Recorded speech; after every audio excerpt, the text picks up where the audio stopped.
menatap bayi mungil itu yang aku lihat cuman gimana masa depan bayi ini nanti, mau jadi apa dia, terus aku harus berbuat apa sama bayi yang emang gak respon ini, dia bener-bener lemes, dia bener-bener tidur aja, terus nanti siapa yang mau sama dia, sampai aku mikirin gimana ya nanti dia kalau udah fase menikah, siapa yang mau menikah sama dia.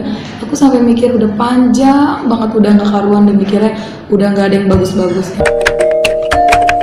Assalamualaikum warahmatullahi wabarakatuh. Hai semuanya, di video kali ini aku mau sedikit cerita tentang bagaimana perjalananku bersama anak Down syndromeku bernama Almizan, dimana di usiaku yang 26 tahun ini aku sudah diberikan amanat terbesar dalam hidupku yang gak pernah terbayangkan sebelumnya. Sebelumnya perkenalkan, aku dengan Nur Ainun. Aku uminya dari Almizan, yang sekarang Almizan usianya udah 2 tahun 4 bulan. Dia udah beranjak besar, dan aku mendapatkan amanah terbesar ini di usia pernikahanku 3 bulan. Jadi aku menikah di tahun 2017. 3 bulan menikah aku dititipkan seorang bayi dalam rahimku, sebuah anugerah terindah yang emang semua orang pasti menginginkan itu. Jadi aku dan suami benar-benar berucap syukur, langsung dikasih kepercayaan, dan selama kehamilan pun aku dan suami berkomitmen untuk menjaga kandungan ini sampai kita tuh benar-benar menjaga pola makan, terus semua anjuran yang dokter bilang itu kita semua jalankan. Dan terutama suamiku sendiri pernah bilang kalau suamiku tuh sangat menginginkan anak yang nantinya bisa menghafal Al-Quran, dan itu pasti gak gampang ya, dan aku pun gak akan tahu juga gimana nih caranya biar bisa punya anak yang hafiz Quran gitu. Jadi setelah aku tahu di usia kandunganku sebulan ini aku mengandung, suami itu lebih banyak menyarankan untuk lebih mendekatkan diri kepada Sang Pencipta agar apa yang kita inginkan berdua nih bisa terwujudkan. Singkat cerita, selama kehamilan pun kita periksa sesuai jadwal masa kehamilan, dan dokter pun gak ada yang bilang kalau kandunganku itu ada bermasalah. Semua dokter bilang emang kandungannya sehat-sehat aja, semuanya normal, pertumbuhan janinnya juga berkembang dengan baik, dan aku pun gak ada keluhan apa-apa sama sekali, sehat aja. Bahkan seperti keluhan mual berlebihan seperti itu pun aku gak ngalamin, alhamdulillah. Nah, singkat cerita, aku melahirkan anak pertamaku ini di tempat tugasku sendiri. Kebetulan di puskesmas tempatku bertugas, karena semua teman-teman aku, jadi aku lebih memilih melahirkan di tempat tugasku. Lahirlah anak pertamaku laki-laki yang bernama Almizan 10 Maret 2018. Semuanya normal, dia lahir, aku lahir normal, bayinya pun menangis kuat, kulit kemerahan, semuanya bagus, dokter bilang semuanya bagus. Tapi saat 2 jam persalinan, aku kan dioper ya ke ruang nifas. Nah, di sana suamiku melihat sedikit raut wajah bidannya, melihat anak kita tuh kok kayaknya ada yang aneh gitu. Sepertinya emang kayak ditemuin ada sesuatu nih gitu. Terus suamiku langsung bilang kan ke aku, kayaknya tadi temen kamu ngelihat bayi kita kayak nemuin sesuatu deh gitu. Terus aku santai aja, oh yaudah nggak apa-apa, nanti kalau emang ada masalah pasti kita dikasih tahu, nggak mungkin enggak. Udah 2 jam itu suamiku melihat keganjalan pada bidan-bidan yang di ruang bersalin, karena emang mungkin mereka tahu kondisi bayiku seperti apa, terus aku belum tahu. Setelah 6 jam di ruang nifas, aku dikunjungi dokter dan beberapa temanku, karena aku di situ kerjanya. Jadi aku ngerasa ya nggak apa-apa, teman-temanku ini banyak yang ngelihat bayiku, bahkan senang kan ditengokin sama teman-teman. Dan ternyata saat mereka semua melihat bayiku, ternyata mereka emang udah tahu apa yang terjadi sama bayiku sendiri. Cuman mereka bingung gimana ya ngasih taunya sama Inun gitu. Baru lahir, terus kondisiku juga masih belum pulih, masih 6 jam persalinan. Akhirnya mereka belum ada yang ngasih tahu aku sama sekali. Akhirnya aku yang beranikan diri buat nanya sama dokternya. Terus aku nanya sama salah satu dokter, dok, kenapa sih kok kayaknya anakku ada masalah ya. Kalau misalnya emang ada masalah nggak apa-apa dok, kasih tahu aja, aku siap. Nah pada saat itu dokternya masih belum sanggup untuk ngasih tahu juga nih ke aku gimana kondisi bayiku. Dokter itu cuma bilang, iya Inon tahu tanda simian crash pada tangan bayi nggak? Simian crash loh, aku baru denger nih. Simian crash itu apa dok? Oh ya udah, searching di Google ya. Nah dokter itu menyarankan aku buat coba cari tahu sendiri apa itu tanda simian crash pada bayi baru lahir. Nah dokternya udah ninggalin aku nih di ruang nifas. Akhirnya aku sendiri searching, saya cari tahu apa itu tanda simian crash pada bayi. Nah pas aku searching di situ langsung kelihatan, aku belum baca semuanya tapi langsung tiba-tiba kelihatan tulisan Down syndrome. Nah di situ langsung aku masih yang gak nangis, masih diem aja, justru kayak masih masa sih, enggak kayaknya anakku sehat, dia lahirnya nangis. Kalau bayi lahir nangis kan berarti nggak ada masalah ya sama organ-organ tubuh dalamnya, paru-parunya bagus gitu, terus dia kuat. Akhirnya aku masih menyangkal semua itu, enggak deh kayaknya. Terus aku cari semua ciri-cirinya, aku belajar semuanya, tapi belajarnya bener-bener menyangkal kalau bayiku nggak Down syndrome gitu. Aku lihat matanya, hidungnya, tangannya, telinganya, bener gak sih ciri-cirinya ada yang pada yang Google aku baca ini. Semakin larut malam aku mikirin sendiri. Akhirnya aku nggak bisa kan mikirin ini semua sendiri, aku ngerasa kayak ketiban dunia, terus nggak tahu mau berbuat apa kalau emang bayiku Down syndrome. Tapi aku masih mengelak, enggak pasti bayiku normal. Akhirnya aku bilang sama suami, Bi coba deh baca gitu. Aku langsung ngasih tahu handphoneku biar dia bisa baca sendiri. Karena aku juga nggak kuat buat ngasih tahu kondisi bayi aku saat itu. Dan akhirnya pas suami baca, dia yang langsung meneteskan air mata, terus langsung megang-megang pundak aku. Nah di situ aku langsung jatuh, air mataku langsung jatuh karena suamiku juga emang dia juga udah berkaca-kaca, mungkin udah nggak tertahankan. Di situ aku langsung ikut nangis. Aku berpikir enggak kok Bi, kayaknya enggak deh, udah nanti kita periksa dulu aja, dokter kan masih praduga, masih diagnosa sementara, jadi kita harus yakin kalau bayi kita nggak seperti itu. Nah akunya malah masih menyangkal, masih denial, bener-bener gak nyangka, nggak bakal percaya kalau bayi aku kayak gini. Aku merasa sehat kok, dokter juga selama kehamilan gak bilang apa-apa, pasti bayi kita aman. Akhirnya suamiku tetap dia menahan air matanya karena di situ aku masih belum nangis. Aku dirawat 2 hari di puskesmas tempat tugasku itu. Selama 2 malam ini emang bener-bener anakku tuh dia nggak nangis. Di ruangan itu kan banyak bayi ya, ada beberapa bayi, dan semua bayi-bayi itu ya kalau malam nangis kayak bayi biasa, tapi kok bayiku anteng banget. Terus kalau nyusu pun dia emang nggak ada daya hisap untuk menyedot. Nah di situ aku baru curiga, baru langsung mulai kayak oh iya ya kok bayiku diem aja, terus kalau dibuka bedongannya kurang respon, nggak kayak bayi-bayi, beda banget pokoknya nih bayi. Nah akhirnya setelah aku mau pulang dari puskesmas untuk pulang ke rumah, aku dikasih rujukan sama dokter. Nah di situ aku baru dijelasin semuanya, baru di situ aku mulai gendong bayi tuh, ngelihat anakku sendiri tuh udah bener-bener gak tertahankan. Kalau sebelumnya kan aku gak nangis ya, karena aku masih fase menyangkal, gak percaya, aku gak terima. Akhirnya pas di jalan pulang sama mamahku sama suamiku naik mobil, kita sepanjang mobil anakku aku yang gendong. Selama aku menatap bayiku tuh semakin aku tatap semakin ya udah gak bisa tertahankan. Biasanya kemarin gak nangis, di situ tuh yang ada malah nangis terus.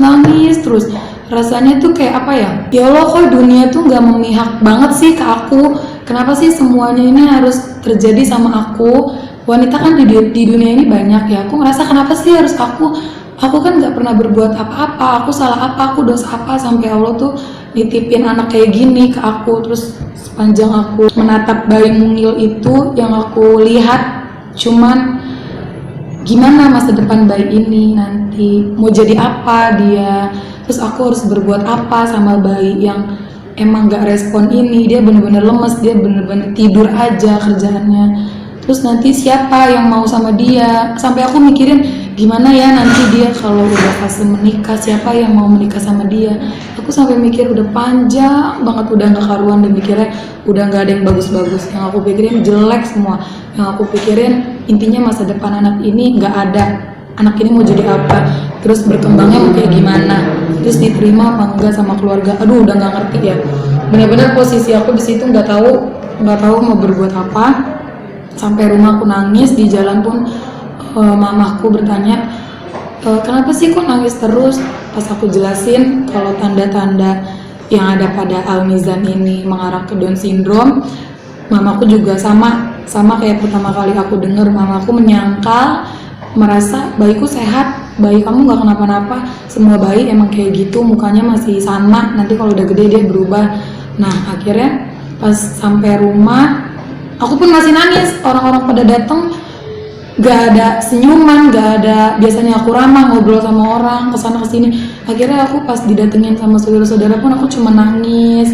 Mereka semua ngomongin, kenapa sih kok nangis terus? Mamaku cuma bilang, iya bayinya dibilang ini. Terus mereka pun masih menyangkal, enggak, semua bayi sama, nanti juga berubah mukanya. Karena kan dokter masih bilang hanya terlihat dari fisik, masih suspek Down syndrome, belum pasti, harus lewat cek darah, cek kromosomnya. Jadi selama seminggu di rumah baru aku pergi ke rumah sakit untuk mastiin lagi, untuk meriksa anakku nih apakah benar yang dibilang sama dokter puskesmas kalau mengarah ke sana. Nah, di saat satu dokter itu di rumah sakit itu bilang, ya anakku mengarah ke Down syndrome, tapi saat dicek organ dalam kayak jantung, paru-paru, perutnya, kelaminnya, itu semua alhamdulillah masih dalam batas normal, nggak ada kelainan bawaan. Karena biasanya anak-anak Down syndrome ini mereka pasti ada aja kelainan bawaannya, entah itu jantung bocor, entah itu ususnya tersumbat, entah itu nasofaring atau apa. Nah untuk bayiku ini alhamdulillah nggak ada masalah. Tapi aku masih nggak percaya. Bayangin, aku masih di situ, aku masih nggak percaya kalau dokter mengarahkan anakku ke Down syndrome. Akhirnya udah Bi, ayo kita bawa lagi Mizan ke dokter lain untuk second opinion. Akhirnya oke, suamiku nurutin karena kita berjuang berdua, jadi harus ngerti satu sama lain. Karena perasaan aku masih nggak karuan ya, masih belum nerima. Sampai aku bawa anakku ini ke 4 dokter. Dan 1, 2, 3, 4 dari 4 dokter ini semua mengatakan iya anakku mengarah ke suspek Down syndrome. Mereka belum bisa mastiin, mereka hanya bilang baru suspek, baru praduga. Kita melihat dari keadaan fisiknya, kondisi fisiknya untuk memastikan tadi yang cek kromosom. Akhirnya aku masih penasaran, masih nggak mau. Selama aku di rumah tuh kerjaan aku sama suami cuma searching ciri-ciri Down syndrome itu apa sih, terus ngelihat bayiku, enggak kok, ada yang enggak, ada yang iya. Kan jadi pikiran kita berdua normal deh kayaknya, enggak kayaknya DSD, normal deh DSD. Lama-lama kan aku nggak mau kayak gitu terus ya, asiku pun seret. Terus selama aku di rumah pun gak bahagia, seharusnya punya bayi itu seneng. Ini yang ada aku hampir baby blues, udah gak karuan deh, karena proses penerimaannya masih belum sempurna banget. Akhirnya aku mastiin, ya udah, ayo kita cek anak kita bawa anak kita untuk lihat kromosomnya. Nah, untuk cek kromosom itu di rumah sakit sini nggak menyediakan, ada di Fatmawati, tapi itu biayanya cukup mahal. Akhirnya kita cari yang biayanya terjangkau, yaitu ada di Rumah Sakit Cipto Mangunkusumo di samping gedung RSCM. Nah, di sanalah aku periksa anakku untuk memastikan dia Down syndrome apa enggak. Keputusannya di situ. Karena kalau nggak kita bawa anakku ke RSCM untuk periksa kromosom, kita berdua cuman kerjaannya searching Google, lihat-lihat bayi kita. Jadi nggak ada kemajuan. Aku ngerasa harus ngapain nih, anak normal apa enggak gitu. Ya udah, akhirnya dibawa ke RSCM. Di sana diperiksa darahnya dan hasil darahnya keluar selama 1 bulan, 4 minggu katanya. 1 bulan lebih lah pada saat itu ya. Akhirnya selama 1 bulan berarti usia bayiku 1,5 bulan. Nah selama 1,5 bulan itu ya aku stres juga di rumah, kerjanya masih nangis. Yang nggak dipungkiri ya, siapa yang mau ya kan, nggak ada yang mau. Kita selama hamil mintanya yang baik-baik, tapi pas dilahirkan kayak gitu kan seakan semua nggak memihak, seakan-akan Allah tuh salah menitipkan anak ke kita. Aku tuh kayak bener-bener udah murka banget sama pemberian Allah. Akhirnya di sini peran pentingnya adalah suamiku sendiri. Selama sebulan setengah aku menolak keadaan, kerjaanku nangis, hampir baby blues. Untung aku masih sadarkan diri ya, nggak ngapa-ngapain anakku, masih mau nyusuin tetap. Tapi di sini peran suami penting. Dia yang ngingetin semuanya, dia yang nyadarin, ayo bangkit, ayo jangan nangis terus. Kalau kamu nangis terus, berarti kamu gak terima sama pemberian Allah. Anak kan yang ngasih Allah, kita nggak tahu apa yang akan terjadi sama anak kita nanti. Kita minta yang baik-baik, itu baik di mata kita aja, makanya kita minta. Tapi pas dilahirkan mungkin ini baik di mata Allah, kita nggak tahu. Suamiku bilang gitu, kalau kamu nangis terus berarti kamu murka sama Allah. Kalau kamu murka, nanti Allah bakal ngasih azab yang lebih perih sama kita, karena kita nggak bersyukur sama pemberiannya. Suamiku pokoknya ngedukung terus, nyadarin aku, karena aku bener-bener kayak nggak sadar harus ngapain. Jadi suamiku omongannya itu bener-bener yang membangun semangat lagi. Karena kalau suamiku nggak nyemangatin, aku juga nggak tahu jadi apa, anakku jadi apa. Makanya di sini suamiku penting banget. Aku berterima kasih sama dia. Akhirnya kita di sini bangkit sama-sama. Kita bangun lagi bareng-bareng tali kasih kita. Aku juga berperan baru jadi ibu baru. Aku belajar menerima apa yang ada di depanku sekarang, yang ada pada saat ini harus dijalani, karena kita nggak mungkin bisa menyingkirkan takdir. Yang ada kita harus menerima takdir, dan cara kita menyikapi takdirlah yang harus kita perbaiki. Karena kalau untuk menyingkirkan itu semua kita nggak bisa, kita nggak mampu. Jadi di situ 1,5 bulan prosesnya aku langsung masuk ke proses penerimaan. Di sana aku langsung melihat bayi mungilku, aku langsung sadarkan diri dulu, karena suamiku udah bilang gitu, kita harus sadar juga. Nah di situ aku bangkit sambil menunggu hasil kromosom tadi, hasil darah tadi yang menyatakan bayiku DS apa enggak. Aku udah ikhlaskan diri. Suamiku bilang normal atau enggak normalnya anak kita harus terima, kita harus menerima kenyataan yang ada, karena ini udah di depan mata, nggak bisa ditolak, nggak bisa dibuang, nggak bisa dioper ke siapa-siapa. Kita harus nerima. Oke, di situ aku langsung ambil keputusan. Oke, aku nerima, aku belajar ikhlas, belajar nerima kenyataan yang ada, karena udah di depan mata ya. Omongan suamiku semuanya benar. Akhirnya kita di situ proses menerima. Jadi buat yang lagi nonton video ini, buat orang tua yang bahkan mungkin baru pertama kali dikaruniai anak-anak spesial, entah itu Down syndrome atau apapun spesialnya, emang harus terima dulu. Yang pertama benar-benar harus menerima. Yang kedua membuka diri. Jangan sampai kita tuh ngumpetin anak kita dalam rumah. Kita harus membuka diri kita sama masyarakat. Karena kita harus terima kenyataan yang ada. Ya udah, anak aku begini, anak saya begini, nggak apa-apa. Untuk omongan orang nggak perlu didengar. Yang terpenting kita bagaimana kita membentuk diri dan kepribadian kita dan anak kita kelak pas dia dewasa. Karena kita nggak mungkin nutup semua mulut-mulut orang-orang yang mau ngomongin kita, yang mau julitin kita. Tapi yang kita bisa lakuin adalah kita membuka diri kita dan merubah kepribadian kita dalam menjalani kenyataan yang ada ini, supaya kita kedepannya menjalaninya dengan kekuatan dan hal yang positif yang ada pada diri kita gitu. Karena kita nggak mungkin ya ngurusin semua orang-orang yang mau ngomongin anak kita. Itu terserah, urusan mereka. Itu semua pendapat orang masing-masing, beda kepala beda pendapat. Jadi kita harus terima, kalau emang mau diomongin nggak apa-apa, karena emang begitu kenyataan yang ada. Hidup ini nggak enak kalau nggak ada orang-orang yang ngomongin yang jelek. Jadi kita harus menerima yang omongan jelek, omongan yang baik, orang-orang yang sayang, orang-orang yang nggak sayang, itu kita harus menerima, karena pasti ada di lingkungan kita. Untuk video kali ini cukup sih, ceritanya itu aja. Nanti akan ada video perkembangan Almizan selanjutnya, karena dia sekarang usianya udah mulai usia aktif banget. Jadi nanti aku lebih banyak kasih video tumbuh kembangnya di luar saat dia bermain.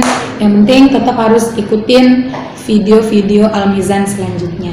Tetap semangat buat orang tua hebat di luar sana, karena kalian gak sendiri. Ada aku, ada mereka, ada kamu, dan semua yang dianugerahi anak-anak spesial. Semua pilihan Allah Subhanahu wa Ta'ala yang harus kita terima dengan cara bersyukur, karena ketika kita bersyukur Allah akan memberikan nikmat yang jauh lebih banyak. Terima kasih. Sekian, wassalamualaikum warahmatullahi wabarakatuh.